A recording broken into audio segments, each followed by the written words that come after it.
Bueno, Iñaki, guk esango nuke dantzaren bidetik elkar ezagutu genuela, eta arrezkeroztikan nik uste dantzatik abiatuta edo dantza izpide izan da, baina agian kulturaren esparru zabalagoetan topo egin dugula, ezta? Eta nik uste askotan gure artean nabarmendu izan duguna gure elkarrizketetan izan da kulturak gaur egungo gizartean izan behar duen paper hori. Ez kultura bakarrik, baizik eta kulturaren balioak, bere eraldaketarako gaitasunak gizarte osoan eta gizarteko arlo diferentetan izan dezaken eragina eta eraginkortasun hori. Ba, egia da. Dantzaren bidean aurkitu ginean eta baina, bueno, nik uste dut dantzak lagundu zigula elkar ezagutzen, baina hortik aurrera pauso asko eman doguz arlo desberdinetan eta kulturaren balioa eta herri honek behar duen kultura eta behar duen bezala horri buruz hitz egin dugu askotan, ez? Beti esan dugu kulturaren eragina nabarmena dala herri guztietan, herri bakoitzak dauka bere kultura, eta kultura hori beharrezkoa dugu ere gure nortasuna garatzeko. Eta nortasun hori garatzen dugun bitartean ere ongizatea sortzen da. Zehaz, kultura ongizatearekin batera lotuta dago. Eta ongizate hori islatzen da herri baten nortasunean ere. Ahaztu gabe gainera, ez? Kultura badala gizaki orok daukagun giza eskubideetako bat, ezta? Eta esango nuke gainera bere kulturaren esanahi diferente horietan gizakiok dugun sortzeko eskubide hori, hartzaile izateko eta baita ere komunitate egiteko. Nik uste ere kulturaz hitz egiten ari garenean, lehen aipatu duzun moduan, identitateaz, nortasunaz ari garela eta komunitatea sortzeaz. Eta nik uste hori bere biziko garrantzia daukala, gaur egun esango nuke inoiz baino gehiago agian. Eta kultura sormenarekin lotuta dago, ez? Eta sormena askatasunez egin behar da. Orduan, kultura hori, herri bakoitzak daukan kultura askatasunez eta bai lasaitasunez sortu behar da.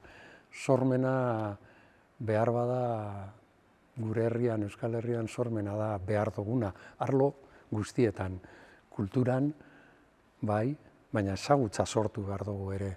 Eta kultura eta ezagutza sortzea, askatasuna sortzea da nire ustez edozein herriren etorkizuna bermatzeko beharrezkoa. Sorkuntzaz hitz egiten dugunean nik uste oso balio garrantzitsua dela, ezta? Aipatzen zenuen moduan, gizartearen esparru diferentetara eraman daiteken eta beharrezkoa den gaitasun hori. Nik uste sormena gainera oso ezagutzak elikatzeko modu transversalean oso gaitasun handiak ditula eta edozein lan esparru nolabait loratzeko ere balio dezakela. Sorkuntzari dagokionez, esango nuke lehenengo ezagutzak eta oinarri sendoak izatea beharrezkoak direla. Horregatik sorkuntzarekin batera nik uste hor badaudela kontzeptu batzuk ezagutza dela, ikerketa dela, transmisioa dela, horietan sakondu beharra ere, ezta? Nik uste ezinbestekoa dela. Eta gure herriaren kasuan esango nuke tradiziotik datorkigun hain justu ohitura, tradizio guztiek oraindik ere bizirik ditugu eta horrek asko aberasten duela sorkuntzaren esparrua aukera ematen baitigu tradizioa modu garaikidean bizitzeko, elementu garaikide bat bezala bizitzeko eta gaur egun gure ingurunean ditugun elementu guzti horiekin elkar bizitzeko. Horrek nolabait ematen digu ustut aukera izugarri ederra oso oinarri sendoak dituen sorkuntza bat izateko, oso identitate sendo bat duen sorkuntza bat egiteko, baina era berean bildurrik gabe sortu eta nahiaina urruntzeko, ezta? Eta uste dut oso gaudela garai interesgarri batean, non ezagutza horietan sakondu, ikertu eta transmititzeko aukera eta beharra daukagun, baina sormenetik eta elementu garaikide guztiak elkarrizketan jarriz, izan dezakegu oso sorkuntza aberatsa eta nortasun propio handikoa. Askotan entzun dugu tradizioa zaindu behar dugula, tradizioa ezin dela aldatu, eta tradizioa dela benetazko balioa daukan dantza edo bestarlotan edozein gauza, ez? Nik beti esan dut gaur egiten dugun sorkuntza barria izango dela etorkizuneko tradizioa, ez? Eta tradizioan badaukaguz gure oinarrizko berbak. Hau da, tradizioa ondo ezagutzen badugu, oinarria hor dago. Eta oinarrizko berba horiek erabiltzen badakigu, sortu dezakegu nahi duguna. Eta niretzat hortik dator ere evoluzioa, ez?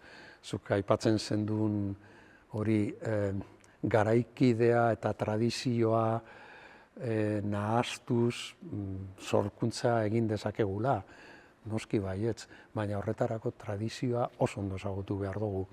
Eta hor tradizioan dauden oinarriak hortik abiatu, nik uste dut edozein gauza egin daitekela. Gaurko dantza berriak izango dira etorkizuneko dantza tradizionalak. Hori egun baten entzun nion Xabi Paia bertsolaririk kantatzen, ez? Eta nik uste dut arrazoia daukala. Gaur egun barria dana, gaur egun berrikuntza dana, biher normaltzat antzen dugu.